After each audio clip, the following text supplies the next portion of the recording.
ओम श्री गणेशाय नमः। दोस्तों, स्वागत है आप सभी का आपके अपने चैनल द ज्योतिष ग्रंथ में। दोस्तों, 28 सितंबर 2023 को गणपति विसर्जन के दिन एक बहुत ही दिव्य और दुर्लभ संयोग बन रहा है। दोस्तों, इस दिन अनंत चतुर्दशी होने के साथ साथ धन लक्ष्मी योग, कुबेर योग और अमृत सिद्धि योग का निर्माण हो रहा है। इसीलिए ये दिन इच्छा पूर्ति के लिए बेहद ही खास माना जा रहा है। दोस्तों, आज हम बात करेंगे गणपति विसर्जन के बारे में। गणपति जी जो कि 10 दिन के लिए आपके घर में पधारे हैं, उनका आपको किस तरह से विसर्जन करना चाहिए, उनकी चौकी आप किस तरह से हटाएंगे, नारियल का क्या करना है, पूजन सामग्री जो आप रखते हैं उसका क्या करना है, प्रसाद का क्या करना है। कुछ लोग गणपति जी को कुछ वस्त्र समर्पित करते हैं, तो उन वस्त्रों का क्या करना है और इस दिन कौन से उपाय हैं जिनको करने मात्र से आपको शुभ फलों की प्राप्ति होगी। दोस्तों, ये उपाय बेहद ही आसान है। अगर इस दिन आप इन्हें कर लेते हैं तो आपकी किस्मत चमक जाएगी। तो दोस्तों, यह समस्त जानकारी आपको इस वीडियो के माध्यम से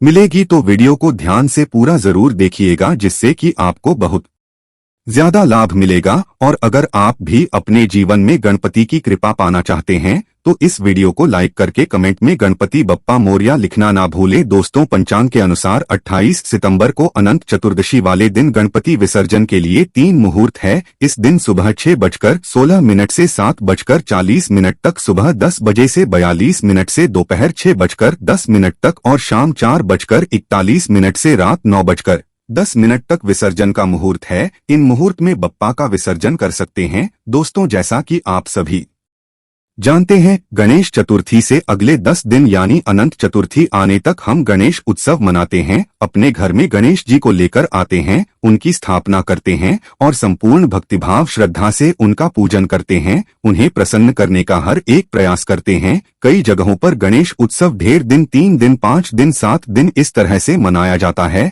जब भी गणेश जी की हम स्थापना करते हैं उसके बाद हमें उनका विसर्जन भी करना होता है, यानी हम गणेश जी की मूर्ति को विसर्जित भी करते हैं। तो उसकी सही विधि क्या होनी चाहिए वह ध्यान से जान लीजिए। देखिए, शास्त्रों के अनुसार विसर्जन वाले दिन आपको क्या क्या चीज करनी चाहिए। आपको भगवान गणेश जिनकी आपने स्थापना करी है, विधि विधान से उनकी पूजा अर्चना करनी चाहिए। सबसे पहली बात, एक चीज का ध्यान रखिएगा, जिस दिन विसर्जन करने के लिए आप जाते हैं उस दिन सवेरे जल्दी उठकर स्नान करके पहले घर को स्वच्छ कर लीजिए, क्योंकि कहा जाता है किसी भी मेहमान के घर से जाने के बाद हमें सफाई नहीं करनी चाहिए। और गणेश जी तो रिद्धि सिद्धि धन आदि सभी चीजों के देवता हैं, ऐश्वर्य के देवता हैं। तो भगवान जब भी जाएं उनके जाने के बाद आपको झाड़ू पोछा नहीं लगाना है। आप झाड़ू पोछा पहले ही लगाएं, साफ सफाई आप पहले ही कर लीजिए। इसके बाद नहा धोके जब भी आप स्नान कर लेते पूरा परिवार मिलकर गणेश जी की पूजा आराधना करें। कैसे करनी है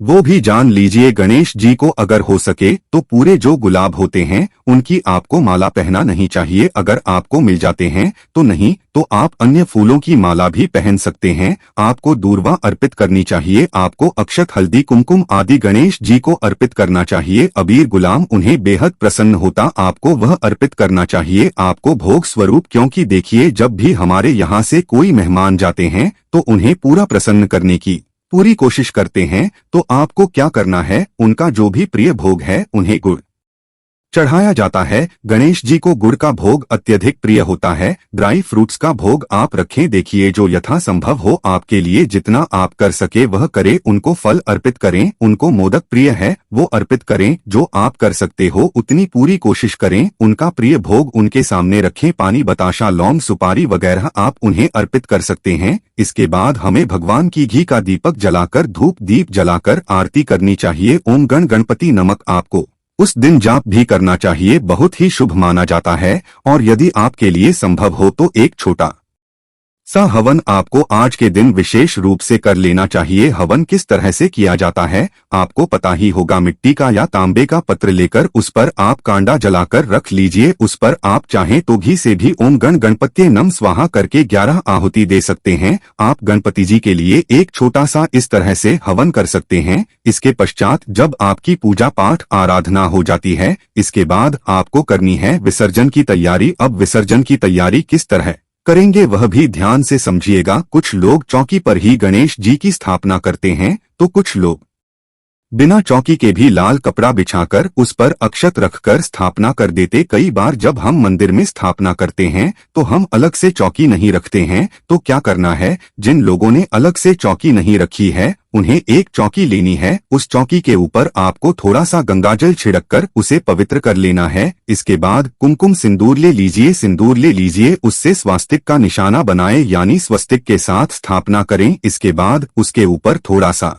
अक्षत रखें। अक्षत ढलने के बाद लाल पीला जो भी आपके पास वस्त्र है उस वस्त्र को उसके ऊपर बिछा दीजिए। जिन लोगों ने चौकी रखी हुई है उन्हें डायरेक्ट चौकी उठाना है, उन्हें यह सारी चीज नहीं करनी है। जिन लोगों ने चौकी नहीं रखी है उनके लिए बता रहे हैं, लाल या पीला वस्त्र बिछाने के बाद थोड़ी सी भूल रखिएगा। फिर गणेश जी की मूर्ति को उठाकर आपको उस पाटले के ऊपर रख देना है। अब क्या करना है, आपको इसके पश्चात एक कपड़े में थोड़े से जो भी आपने भोग अर्पित किया था वह भोग उठाकर उस कपड़े में रखें। 1-2 कौन दक्षिणा स्वरूप रखें, क्योंकि किसी भी मेहमान को जब भी हम विदा करते हैं उन्हें खाली हाथ हम विदा नहीं करते हैं। तो गणेश जी के लिए भी आपको थोड़ा सा भोग रखना है रास्ते के लिए, और उनके लिए दक्षिणा रखनी है, क्योंकि जब वह अपने लोक को जाएंगे तब उन्हें किसी भी प्रकार की परेशानी ना हो। तो इस तरह से आपको अपने गणेश जी को विदा करना है। उसके बाद जब आप अपने गणेश जी को लेकर जाएंगे तो आपको पार्टी समेत जिस पर आपने स्थापना करी है,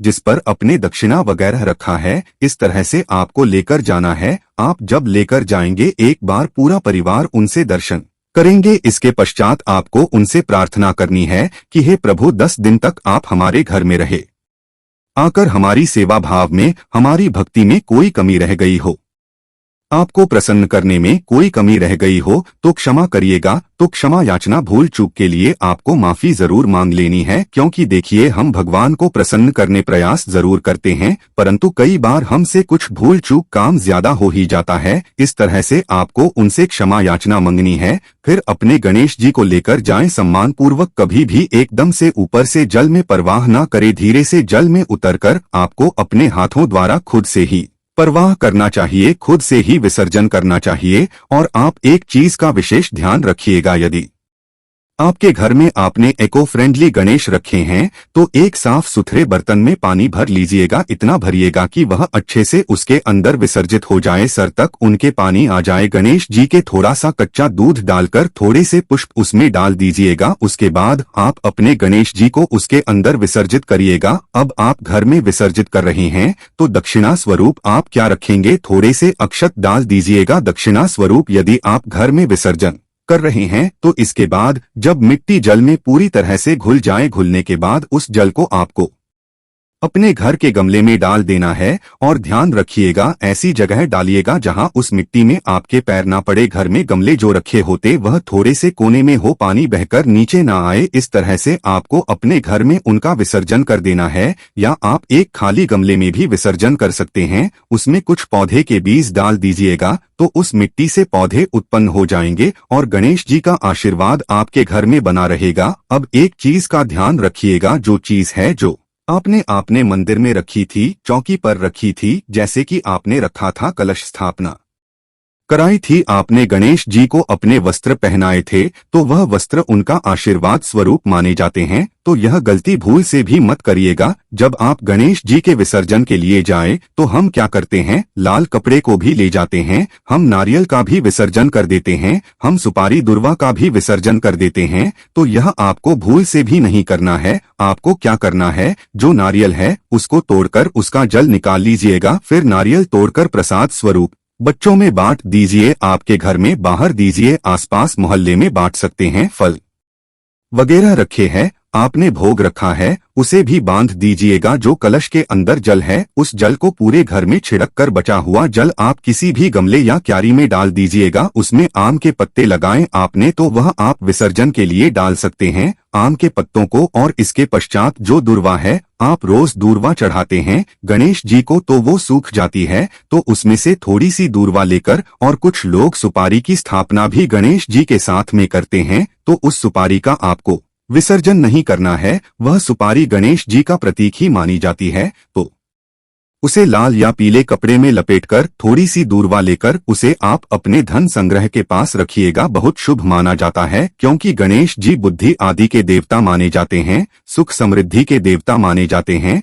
तो इसको आप अपनी तिजोरी में रखेंगे कपड़े में बांधकर। तो किन चीजों को थोड़ी सी वहां पर अगर आपने दक्षिण रखी थी तो दक्षिणा को, सुपारी को और थोड़ी सी दूर हुआ, इन तीनों चीजों को बांधकर आप अपनी तिजोरी में रख देंगे। और अक्षत यदि आपने बहुत सारे कलश के नीचे रखे हैं तो अक्षत को लेकर दूध में खीर बनाकर प्रसाद स्वरूप बांट सकते हैं। उन्हें अपने घर के अनाज में मत मिलाएगा क्योंकि अनाज जब हम मिला देते हैं तो बिना प्याज लहसुन का कई बार हमारे यहाँ भोजन बनता है, कई बार नहीं बनता। तो इस तरह से आपको जो चावल है उसकी खीर बना लेनी है, पूरे घर में प्रसाद स्वरूप बांट देनी है। इसके पश्चात वहां पर और भी जो आपके पार्टी पर लाल कपड़ा है, चौकी वगैरह हैं, उन्हें आप वापस से धोकर स्वच्छ करके अपने घर में रख सकते हैं। तो इस तरह जो भी आपने गणेश जी के लिए रखा है उनका विसर्जन आपको नहीं करना है, वह आशीर्वाद स्वरूप आपके घर में ही चीजें रखी जाएगी। अब दूसरी चीज, कई बार हम पूजा में अच्छी क्वांटिटी में भरकर, कटोरी में भरकर हम हल्दी, अबीर, गुलाल ये सारी चीज रखते हैं।